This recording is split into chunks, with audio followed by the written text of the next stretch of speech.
तो हम लोग बात कर रहे हैं पोलराइजेशन ऑफ लाइट की।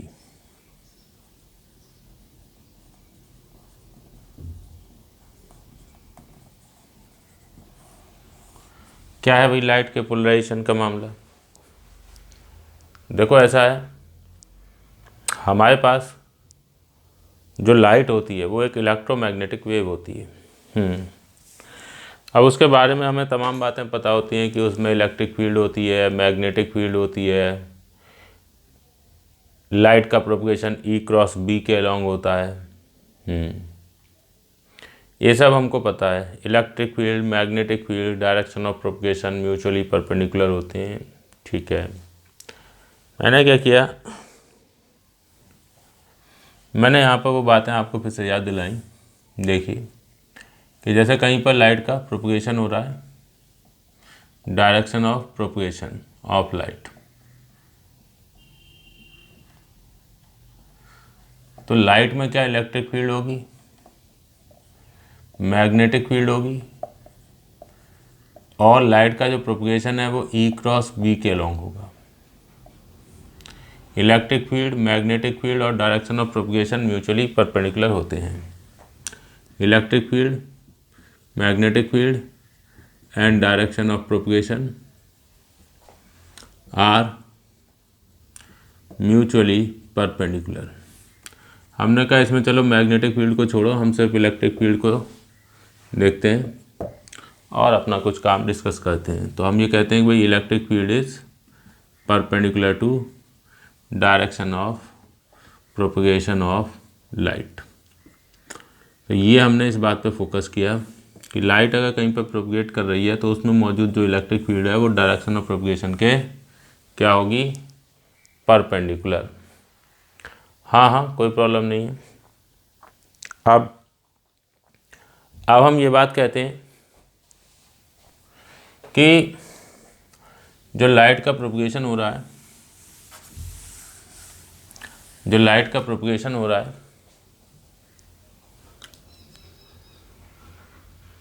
ठीक है, उसकी डायरेक्शन और ई की डायरेक्शन, इसको लेकर कुछ का। दूसरी चीज़ होती है ई का मैग्नीट्यूड और इंटेंसिटी।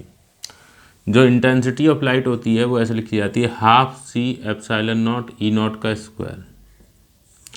जो लाइट की इंटेंसिटी है वो इलेक्ट्रिक फील्ड के स्क्वायर पर डिपेंड करती है।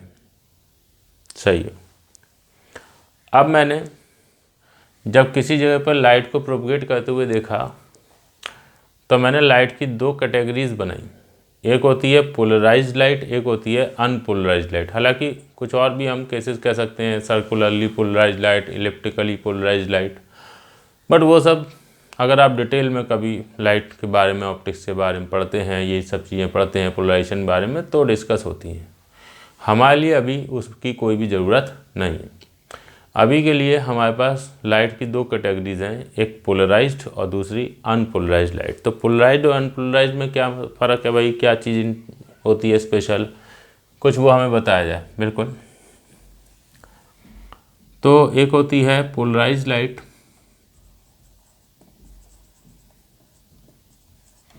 जिसमें ओरिएंटेशन ऑफ ई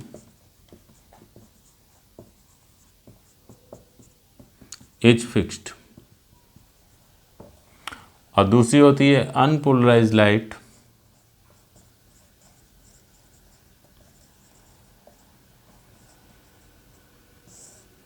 जिसमें orientation of E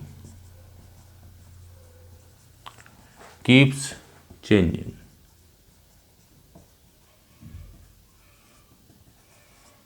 rapidly and randomly. अच्छा जी, अब ये क्या है, ये ओरिएंटेशन ऑफ ई का क्या मामला? अभी तो बस दो स्टेटमेंट दे दिए, बात तो समझ में आई नहीं कि ये ओरिएंटेशन ऑफ ई उसका फिक्स रहना, ओरिएंटेशन ऑफ ई का चेंज होना क्या मतलब है। तो जनरल बात पहले करते हैं, फिर उससे ये सब चीज़ अपने आप समझ में आ जाएगी। क्या, मान लीजिए किसी जगह पर लाइट प्रोपगेट कर रही है, ऐसे मेरे से आपकी तरफ आ रही है, यूँ आ रही है लाइट, अब जब लाइट ऐसे जा रही है तो एक बात बताओ, लाइट में मौजूद इलेक्ट्रिक फील्ड की डायरेक्शन को लेकर आप क्या कह सकते हैं? देखो, लाइट में मौजूद इलेक्ट्रिक फील्ड की जो डायरेक्शन है उसे डायरेक्शन ऑफ प्रोपगेशन के परपेंडिकुलर होना है। बट 3 डायमेंशन में अगर आप बात करोगे तो डायरेक्शन ऑफ प्रोपगेशन के परपेंडिकुलर बहुत सारे ऑप्शंस हो सकते हैं। क्या मतलब? लो देखो, ये लाइट का प्रोपगेशन हो रहा है, ये direction of propagation of light है, और लाइट में मौजूद इलेक्ट्रिक फील्ड, ध्यान देना, ऐसे अगर हो जाए तो कोई दिक्कत नहीं, कोई प्रॉब्लम नहीं है। Electric field direction of propagation के परपेंडिकुलर है, चेक कर लीजिए। हाँ यार, परपेंडिकुलर है। कोई कहेगा अच्छा इलेक्ट्रिक फील्ड ऐसे भी हो सकती है, कोई दिक्कत नहीं है, अभी भी डायरेक्शन ऑफ प्रोपगेशन और इलेक्ट्रिक फील्ड एक दूसरे के क्या हैं? परपेंडिकुलर, देख लीजिए। कोई कहेगा अच्छा ये इस डायरेक्शन के लॉन्ग भी तो हो सकती है, यस, हाँ यूँ भी हो सकती है। डायरेक्शन ऑफ प्रोपगेशन और इलेक्ट्रिक फील्ड क्या है? परपेंडिकुलर, देख लीजिए।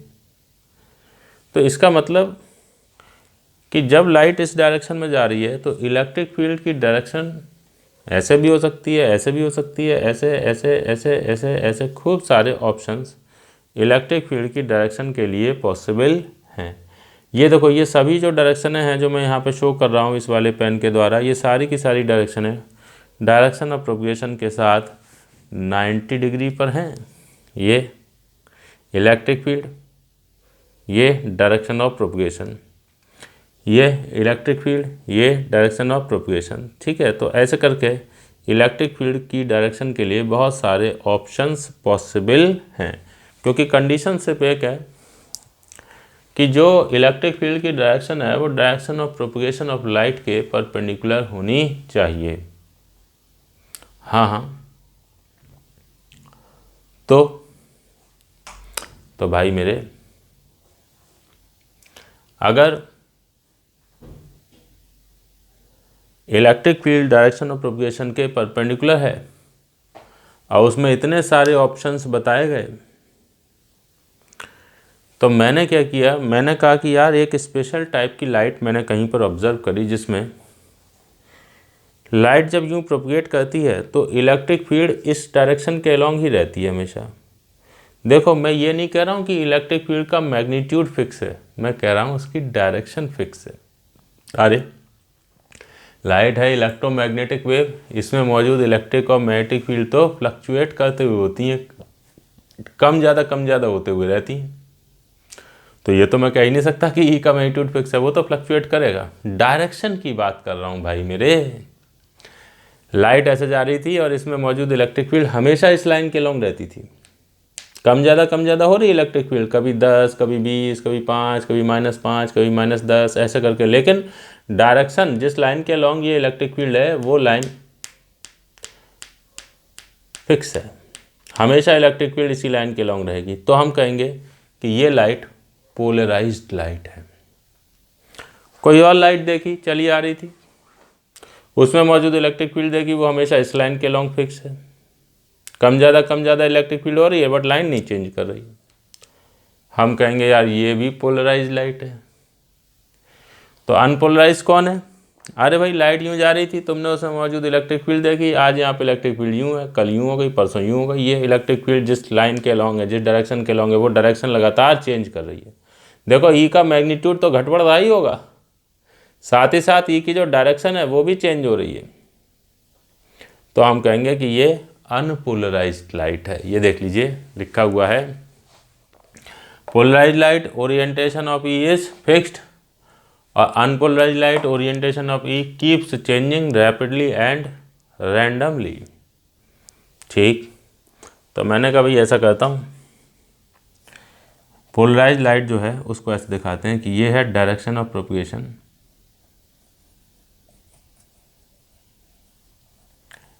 और इसमें मौजूद जो इलेक्ट्रिक फील्ड है वो ऐसे दिखाई गई।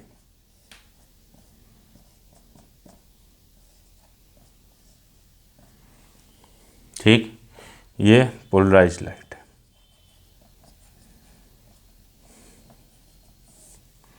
इलेक्ट्रिक फील्ड का जो ओरिएंटेशन है वो डायरेक्शन ऑफ प्रोपगेशन के परपेंडिकुलर है, और हमेशा यूं ही रहता है। लाइट अगर ऐसे जा रही है तो इलेक्ट्रिक फील्ड जो है वो हमेशा यूं, लाइट ऐसे जा रही है और इलेक्ट्रिक फील्ड हमेशा इस लाइन के लॉन्ग ऐसे रहती है। कम ज़्यादा हो सकती है, बस रहेगी इसी लाइन के लॉन्ग।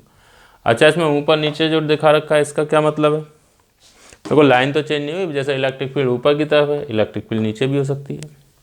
ऐसा क्यों कर? अरे भाई वो इलेक्ट्रिक फील्ड साइनोसॉइडली फ्लक्चुएट करती है ना, तो साइनोसॉइडल वेरिएशन में वैल्यू पॉजिटिव भी हो सकती है, नेगेटिव भी हो सकती है। तो अगर पॉजिटिव है तो ऊपर की तरफ, तो नेगेटिव है तो क्या, नीचे की तरफ। ये इसका मतलब ये नहीं है कि ये इसने डायरेक्शन ये ने चेंज कर लिया तो डायरेक्शन चेंज हो गया तो फिर ये अनपोलराइज लाइट हो गई। नहीं नहीं, लाइन तो वही है, इस लाइन के अलॉन्ग रही इलेक्ट्रिक फील्ड, इधर हो जाए या उधर हो जाए उससे कोई फर्क नहीं है। तो ये है पोलराइज लाइट। अच्छा, हम पोलराइज लाइट को ऐसे भी दिखाते हैं, एक दूसरा तरीका भी है पोलराइज लाइट को दिखाने का। क्या कहीं पे लाइट जा रही है और ऐसे, ये है डायरेक्शन ऑफ प्रोपगेशन।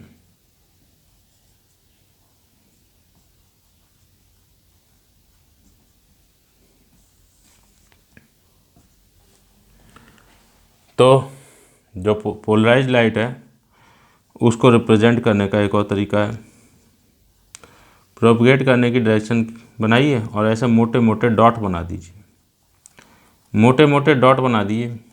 इसका मतलब क्या हो गया? इसका मतलब लाइट में मौजूद जो इलेक्ट्रिक फील्ड है वो इस डायरेक्शन ऑफ प्रोपगेशन के परपेंडिकुलर है। कैसे? यूँ, ये देखिए ऐसे लाइट जा रही थी और इलेक्ट्रिक फील्ड ऐसे थी, इस डायरेक्शन के लॉन्ग, इस लाइन के लॉन्ग है इलेक्ट्रिक फील्ड। तो ओरिएंटेशन जो है वो चेंज नहीं हो रहा है, ओरिएंटेशन ऐसे फिक्स है, लाइट ऐसे प्रोपगेट कर रही है। तो लाइट यूँ जा रही है और लाइट में मौजूद इलेक्ट्रिक फील्ड इस लाइन के लॉन्ग है, तो आप उसको क्या करोगे? ऐसे दिखाओगे। ये हो गया direction of propagation of light, चाहिए। और ये हो गई इलेक्ट्रिक फील्ड की डायरेक्शन, यूँ प्लेन के परपेंडिकुलर। इस केस में कह सकते हैं कि जो इलेक्ट्रिक फील्ड है वो बोर्ड के प्लेन में है, और इस केस में कहेंगे कि ये जो इलेक्ट्रिक फील्ड है ये बोर्ड के प्लेन के परपेंडिकुलर है। अच्छा, अनपोलराइज लाइट को कैसे डायग्राम में किसी में रिप्रेजेंट करोगे? जैसे हमने ये तो कह दिया कि किसी जगह पर लाइट प्रोपगेट कर रही है, यूँ जा रही थी, और उसमें मौजूद इलेक्ट्रिक फील्ड कभी ऐसे कभी ऐसे कभी ऐसे कभी ऐसे कभी ऐसे अपना ओरिएंटेशन लगातार चेंज कर रही है। यूँ भी दिखा सकते हो कि लाइट जा रही थी ऐसे, इलेक्ट्रिक फील्ड कभी ऐसे कभी ऐसे कभी ऐसे कभी ऐसे, देखिए ओरिएंटेशन लगातार चेंज कर रही है। कागज़ पे कैसे बनाओगे? तो कागज़ पे एक पेन से यूँ यूँ करके घुमा घुमा के, तो ऐसी चीज़ तो ड्रॉ हो नहीं सकती। तो उसको ड्रॉ करने का क्या तरीका है वो देखते हैं। पहले काम करिए, इतनी चीज़ क्लास रोक कर नोट करिए, फिर आगे देखेंगे।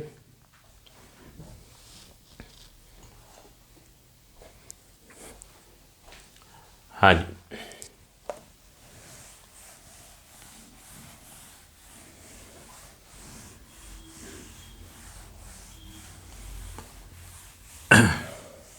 तो अनपोलराइज लाइट के लिए जो डायरेक्शन ऑफ प्रोपगेशन है वो बनानी है और उसके परपेंडिकुलर इलेक्ट्रिक फील्ड रखनी है। ध्यान दीजिए, ये है डायरेक्शन ऑफ प्रोपगेशन, हाँ, और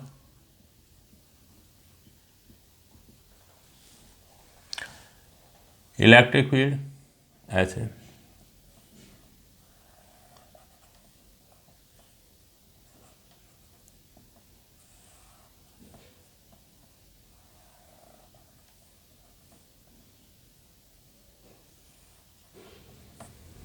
यूँ दिखा देते हैं। ये दिखाने का तरीका है, इसका मतलब ये नहीं है कि लाइट ऐसे जा रही थी और इलेक्ट्रिक फील्ड ऐसे हो जाएगी, यूँ हो जाएगी तो ये electric field direction of propagation के साथ क्या 90 डिग्री से कम पे हो गई, समझे? तो ये 90 डिग्री से कम नहीं है, ये 90 डिग्री है। बस है क्या कि जैसे लाइट ऐसे जा रही थी, इधर जा रही थी, और इलेक्ट्रिक फील्ड कभी ऐसे है कभी ऐसे है कभी ऐसे है कभी ऐसे कभी ऐसे कभी ऐसे कभी ऐसे, तो उसको यहाँ पे जो डायग्राम में दिखाया जाएगा वो इस तरीके से ड्रॉ कर दिखाया जाएगा। इसका मतलब ये नहीं है कि इलेक्ट्रिक फील्ड जैसे यूँ बना दिया, तो इसका मतलब ये नहीं है कि इलेक्ट्रिक फील्ड ऐसे झुक जाएगी। ऐसे झुक जाएगी तो ई फिर डायरेक्शन ऑफ प्रोपगेशन के साथ 90 डिग्री पे कहाँ रही, ये झुकी है बाहर की तरफ या अंदर की तरफ। उसको बोर्ड पे दिखाया इस तरीके से गया है, ये एंगल यहाँ पर 90 डिग्री है भाई मेरे, समझे? ये एंगल 90 डिग्री से कम नहीं है, ये डायरेक्शन बाहर की तरफ है। ध्यान दीजिए, ऐसे से ऐसे हो गए, अब यूं हो गए तो इलेक्ट्रिक फील्ड अभी भी डायरेक्शन ऑफ प्रोपगेशन के साथ तो 90 डिग्री पर ही है, लेकिन उसको बोर्ड पर ड्रा इस तरीके से किया गया है। अच्छा चलो भाई, सही है, बात समझ में आ गई हम लोगों के। तो ये हो गया अनपोलराइज्ड लाइट का केस, ठीक है, ये अनपोलराइज्ड लाइट का केस हो गया। यहाँ दिखा देते ये एंगल 90 डिग्री। अच्छा ठीक है, तो हमारे को ये बात जो है थोड़ी बहुत समझ में आई कि पोलराइज्ड लाइट क्या होती है और अनपोलराइज्ड लाइट क्या होती है। अब हम यहाँ पर बात करते हैं एक क्रिस्टल की, जिसको कहते हैं पोलेरॉइड। अच्छा क्या मतलब भाई, ये क्रिस्टल कैसा, पोलराइड नाम, ये सब क्या है? जैसा कि हम जानते हैं कि अनपोलराइज्ड लाइट है, पोलराइज्ड लाइट है, ये दो टाइप का है। तो बहुत सी ऐसी जगह होती हैं जहाँ पर हम पोलराइज्ड लाइट जो है वो क्रिएट करना चाहते हैं, या ये कहो अनपोलराइज्ड लाइट है, उसको पोलराइज्ड लाइट में कन्वर्ट करना चाहते हैं। तो अनपोलराइज्ड लाइट को पोलराइज्ड लाइट में कन्वर्ट करने के लिए हमारे पास एक क्रिस्टल होता है जिसको हम कहते हैं पोलेरॉइड, उसका इस्तेमाल किया जाएगा। ठीक है, तो बात हो रही है पोलेरॉइड की।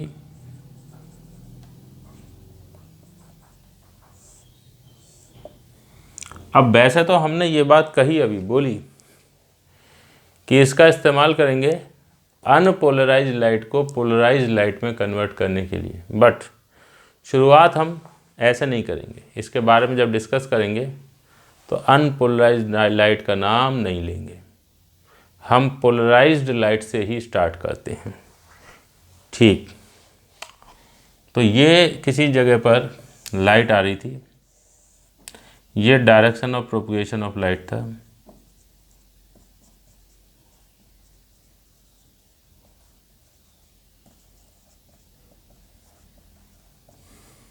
और इसमें मौजूद जो इलेक्ट्रिक फील्ड है उसका ओरिएंटेशन कुछ ऐसे था, सही, ये एंगल 90 डिग्री है और ये ऐसे करके यहाँ कुछ थीटा एंगल बना रही। ये क्या बात है यार, ये किस तरीके से हमने दिखाया, इधर ये 90 दिखाया है, इधर थीटा दिखाया है, ये कैसे काम हो गया? ये तो सब हम लोग जानते हैं कि अगर ये एंगल थीटा है तो ये 90 माइनस थीटा। तो मैं आपको कहूँगा कि यार ये जैसे यहाँ बनाया था ना, ये 90 डिग्री नहीं दिखाया था, ये वही मामला है। ये एंगल क्या है, 90 डिग्री,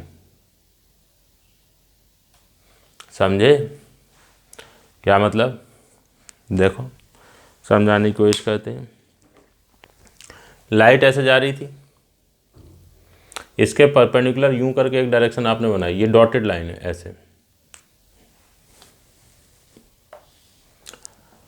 अब इलेक्ट्रिक फील्ड इस लाइन के साथ थीटा एंगल बनाते हुए ऐसे आ गई। ध्यान दीजिए, ये डॉटेड लाइन है, इसके साथ थीटा एंगल बनाते हुए इलेक्ट्रिक फील्ड ऐसे आ गई। तो डायरेक्शन ऑफ प्रोपगेशन और इलेक्ट्रिक फील्ड के बीच का एंगल ये क्या होगा, 90 डिग्री रहेगा, जो यहाँ बनाया हुआ है। और ये वाली सिचुएशंस के कंपैरिजन में थीटा एंगल यूँ घूमे। अब इसको उल्टा ऐसे भी देखिए, मान लो लाइट ऐसे जा रही थी, तुम्हारी तरफ आ रही थी, इसके परपेंडिकुलर डॉटेड लाइन ऐसे बना लो, इस डॉटेड लाइन से थीटा एंगल बनाते हुए इधर आ जाओ। डॉटेड लाइन यूँ है, उसके साथ थीटा एंगल बनाते हुए इधर चले जाओ। अब ये इलेक्ट्रिक फील्ड है और ये डायरेक्शन ऑफ प्रोपगेशन है, तो इलेक्ट्रिक फील्ड और डायरेक्शन ऑफ प्रोपगेशन के बीच का एंगल कितना हुआ, 90। और इलेक्ट्रिक फील्ड और यहाँ जो डॉटेड लाइन ऐसे बना रहे हो उसके साथ एंगल कितना हुआ, थीटा। ये है मामला। ठीक, अब तुमने क्या किया, इसके रास्ते में एक क्रिस्टल रखा जिसको नाम दिया पोलेरॉइड।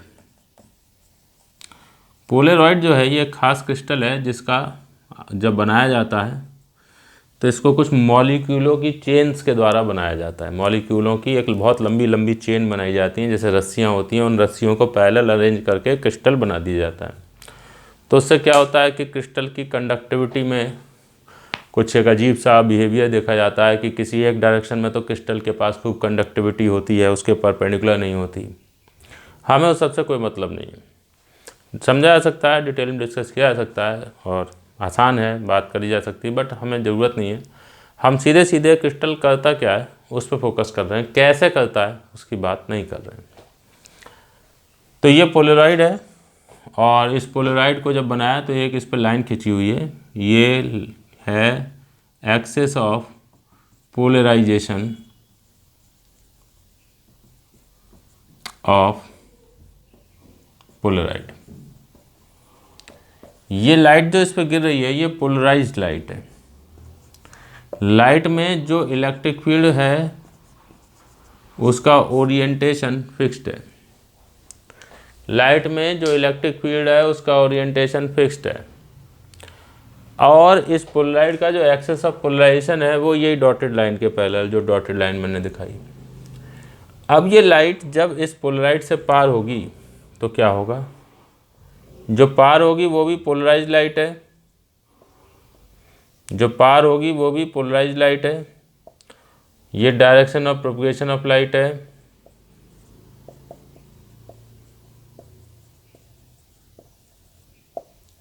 और जो पोलराइड है उसमें खास बात क्या होती है कि वो जो इलेक्ट्रिक फील्ड है, मान लो इलेक्ट्रिक फील्ड का मैग्नीट्यूड है E किसी समय,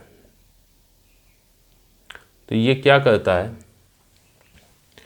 अपने एक्सेस ऑफ पोलराइजेशन के पैरेलल जो इलेक्ट्रिक फील्ड का कंपोनेंट है जिसको आप लिख सकते हैं E cos थीटा, और उसके परपेंडिकुलर जो कंपोनेंट है जिसको आप लिखेंगे E sin थीटा। बात समझिए, अगर मैं इलेक्ट्रिक फील्ड E ऐसे बनाता हूँ,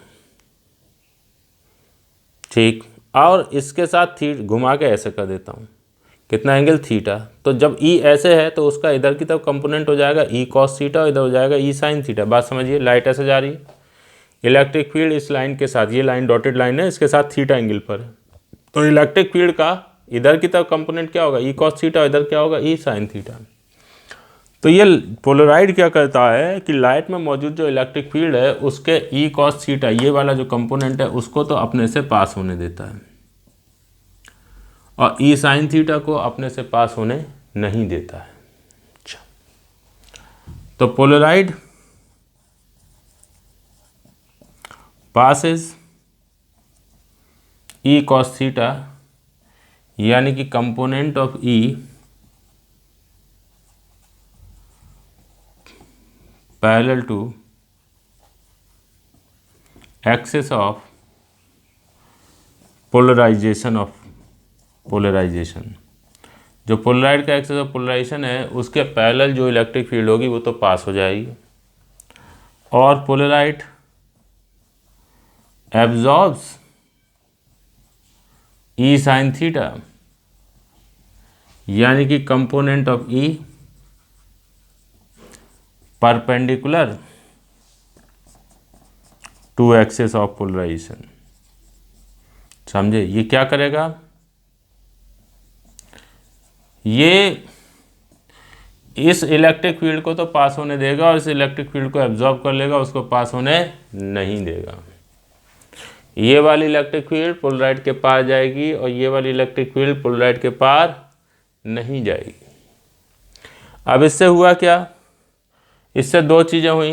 एक तो जो इलेक्ट्रिक फील्ड का ओरिएंटेशन है वो बदल गया। जब लाइट यूँ आ रही थी और इलेक्ट्रिक फील्ड यूँ थी, इसका कंपोनेंट E cos थीटा ऐसे, E sin थीटा ऐसे, पोलराइड बीच में पड़ा, पोलराइड से पार हुए तो पार होकर electric field E cos theta ये वाली तो रही, ये E sin थीटा गायब। तो पहले घुसने से पहले इलेक्ट्रिक फील्ड E यूँ थी और घुसने के बाद हो गई E cos थीटा ऐसे। तो ओरिएंटेशन जो इलेक्ट्रिक फील्ड का है वो चेंज हो गया। इलेक्ट्रिक फील्ड का ओरिएंटेशन पोलराइड से पास होने के बाद बदल जाएगा। अच्छा, और दूसरी चीज़, चूँकि लाइट में मौजूद इलेक्ट्रिक फील्ड का जो वैल्यू है वो बदल गया है, इंटू cos थीटा हो गया है, तो जो इंटेंसिटी लाइट की होती है वो बदल जाएगी। इंटेंसिटी प्रोपोर्शनल टू होती है इलेक्ट्रिक फील्ड का स्क्वायर के। तो अगर इलेक्ट्रिक फील्ड में cos थीटा वाला फैक्टर लग जाएगा तो पार जब जाओगे तो इंटेंसिटी में कॉस थीटा का स्क्वायर करके फैक्टर आ जाएगा। उसको एक स्पेशल लॉ बोलते हैं, उसको मेलस का लॉ बोलते हैं, वो अभी मैं लिखता हूँ।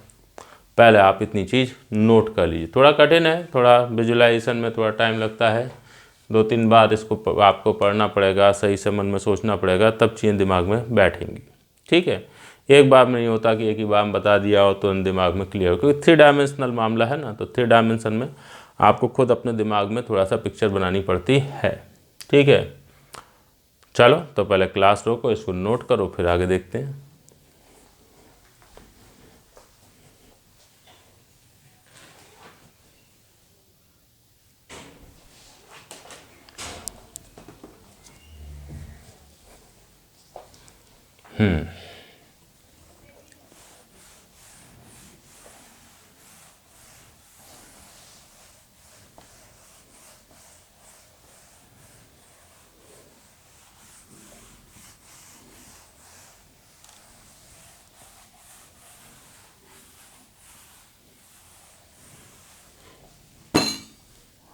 हाँ जी, तो एक चीज़ तो हमने कहा कि orientation of electric field changes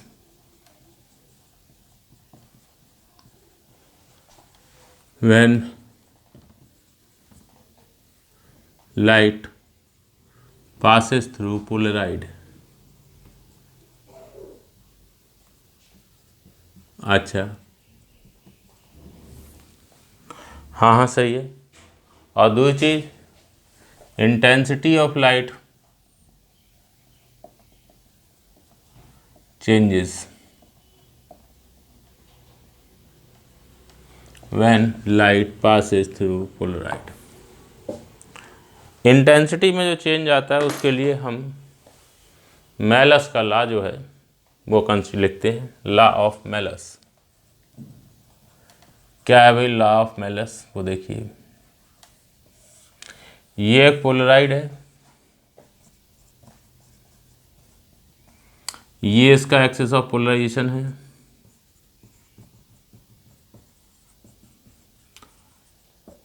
इस पर लाइट गिर रही है एक तरफ से, incident polarised light, incident polarised light, और उसकी जो इंटेंसिटी है वो है आई नॉट। इसमें मौजूद जो इलेक्ट्रिक फील्ड है उसका ओरिएंटेशन फिक्स है, और जो इलेक्ट्रिक फील्ड है उसका ओरिएंटेशन इस एक्सिस ऑफ पोलराइजेशन के साथ थीटा एंगल बना रहा है। हालांकि intensity electric field direction of propagation के साथ 90 डिग्री पर ही है। ये मैं बार बार इसलिए लिख रहा हूँ कि दोबारा कभी देखो तो तुम्हें लगने लगे ये ई ऐसे कैसे झुक गया, ये ऐसे नहीं झुका है, ई ऐसे झुका है, बाहर की तरफ ऐसे झुका है, उसको दिखाया ऐसे जा रहा है। चलो, अब जब लाइट इससे पास होगी तो ऐसे में जो लाइट में मौजूद इलेक्ट्रिक फील्ड है उसका ओरिएंटेशन चेंज हो जाएगा, इस एक्सिस के पैरेलल हो जाएगा, और जो इलेक्ट्रिक फील्ड है वो ई की जगह क्या हो जाएगी, ई कॉस थीटा हो जाएगी, बिल्कुल हो जाएगी। इंटेंसिटी ये हो गई transmitted polarised light, transmitted light भी पोलराइज्ड है, और उसकी जो इंटेंसिटी है वो है आई। अब अगर electric field cos theta times हो गई है तो intensity proportional to electric field का स्क्वायर, तो this becomes cos theta times, तो this will become cos theta का स्क्वायर टाइम्स। तो यहाँ से हम कहेंगे कि I will be equal to I not into cos square theta. ये है लॉ ऑफ मेलस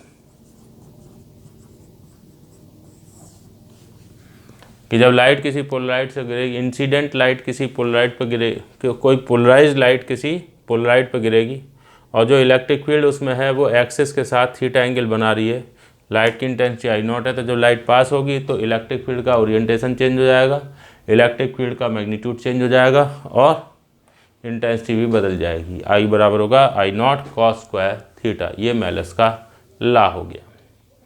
तो क्लास को रोकें, इसको नोट करें, फिर आगे देखते हैं।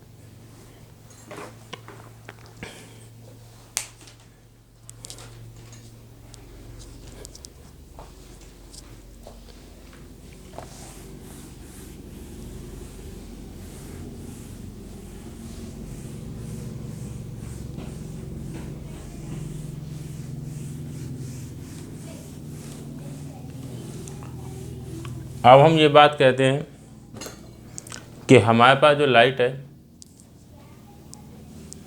हमारे पास जो लाइट है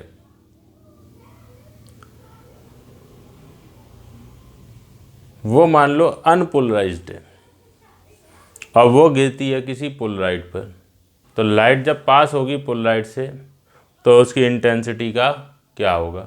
ठीक है, ये देखिए अब बात हो रही है, ये एक पोलराइड है,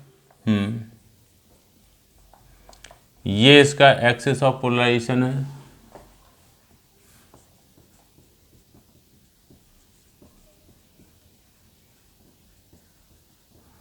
लाइट इधर से गिर रही है पोलराइड पर, ये लाइट जो गिर रही है वो है unpolarised light, incident unpolarised light. देख लो हम पूरी बात लिख रहे हैं आपके लिए हर जगह कौन सी चीज़ क्या है, अनपोलराइज्ड लाइट, और उसकी जो इंटेंसिटी है वो है आई नॉट।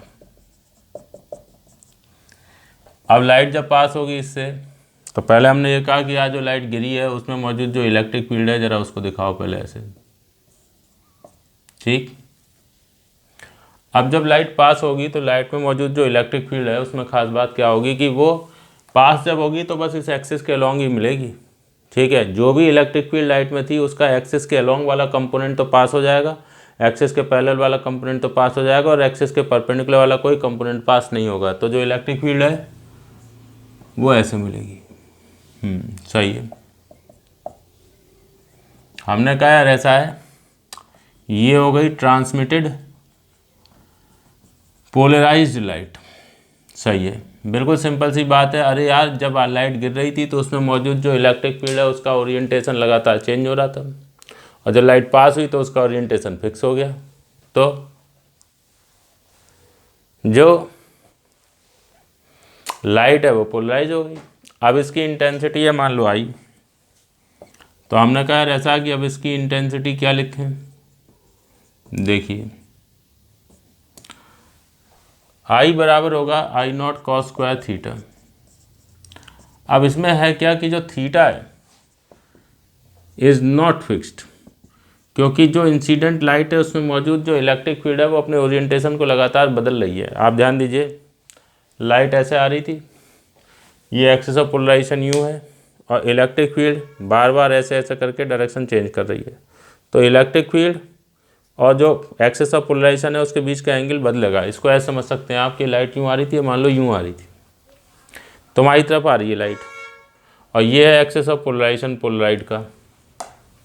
अब लाइट जो आ रही है उसमें मौजूद इलेक्ट्रिक फील्ड बार बार ऐसे ऐसे करके अपना ओरिएंटेशन चेंज कर रही है। तो आप ध्यान दीजिए, जो एक्सिस ऑफ पोलराइजेशन है ये फिक्स है, और जो लाइट आ रही है उसमें मौजूद इलेक्ट्रिक फील्ड ऐसे ऐसे ओरिएंटेशन चेंज कर रही है। तो इस इलेक्ट्रिक फील्ड और एक्सिस ऑफ पोलराइजेशन के बीच का एंगल तो लगातार बदलेगा, तो थीटा लगातार चेंज होगा। सही है, theta is not fixed, theta varies rapidly and randomly. तो ऐसे केस में जो रिजल्टेंट इंटेंसिटी है वो भी वेरी करेगी। हमने कहा भाई ऐसा है, बहुत जल्दी जल्दी वेरिएशन होगा इंटेंसिटी में। यहाँ पर जो लाइट है उसका इंटेंसिटी घटेगी बढ़ेगी बहुत तेज़ी से, तो हम उसको डिटेक्ट नहीं कर पाएंगे। कोई भी चीज़ बहुत जल्दी जल्दी फ्लक्चुएट करती है तो हम समझ नहीं पाते हैं कि इसकी वैल्यू कब कम थी कब ज़्यादा थी, तो हम उसकी एवरेज वैल्यू निकाल लेते हैं। तो एवरेज वैल्यू, तो average intensity of transmitted light, average intensity of transmitted light क्या होगी, आई एवरेज। अरे भाई आई नॉट कॉस स्क्वायर थीटा का एवरेज। अब एक बात बताओ, जैसे साइन थीटा है कॉस थीटा है, ये -1 to 1 वेरी करते हैं, कॉस स्क्वायर थीटा ये 0 to 1 वेरी करेगा। अब कोई चीज़ 0 से 1 फ्लक्चुएट करेगी तो उसकी एवरेज वैल्यू क्या लोगे, 1/2। तो आई एवरेज बराबर I not into cos square theta की एवरेज वैल्यू, और कॉस स्क्वायर थीटा की एवरेज वैल्यू क्या हो जाएगी 1/2। तो यहाँ से आई बराबर हाफ आई नॉट। ये बहुत इंपॉर्टेंट बड़ा पॉपुलर रिजल्ट है, आपको याद रखना है कि जब अनपोलराइज्ड लाइट किसी पोलराइड पर गिरती है तो वो लाइट जब पास होगी पोलराइड से तो उस लाइट की जो इंटेंसिटी है वो आधी रह जाएगी। देख लो, इंसिडेंट लाइट अनपोलराइज थी, ट्रांसमिटेड लाइट पोलराइज्ड है, और जो इंटेंसिटी है वो आधी हो चुकी है। बहुत से लोग जब लॉ ऑफ मेलस लगाते हैं I बराबर I0 cos स्क्वायर थीटा, तो उस समय ये भूल जाते हैं कि ये लॉ जो है वो उसमें इंसिडेंट लाइट में मौजूद जो इलेक्ट्रिक फील्ड है वो एक फिक्स एंगल बना रही होती है, जब हमने लॉ ऑफ मेलस के बारे में समझा होता है। यहाँ पे ये फ्लक्चुएट कर रहा है एंगल, तो एंगल थीटा फ्लक्चुएट करेगा तो पूरा टर्म ही फ्लक्चुएट करेगा। तो टर्म फ्लक्चुएट करेगा तो 0 से 1 के बीच में फ्लक्चुएट करेगा, तो इसकी एवरेज वैल्यू हम क्या ले लेंगे, हाफ, 1/2। तो ट्रांसमिटेड लाइट की जो एवरेज इंटेंसिटी, एवरेज क्या, फिर तो इंटेंसिटी बोल देते हैं, क्योंकि हमें तो कोई भी चीज़ फ्लक्चुएट होती है तो उसकी एवरेज वैल्यू ऑब्जर्व होती है, तो जो ऑब्जर्व्ड इंटेंसिटी है वो हाफ I0 होगी। तो क्लास को रोक लें, इसको नोट करें, फिर आगे देखते हैं।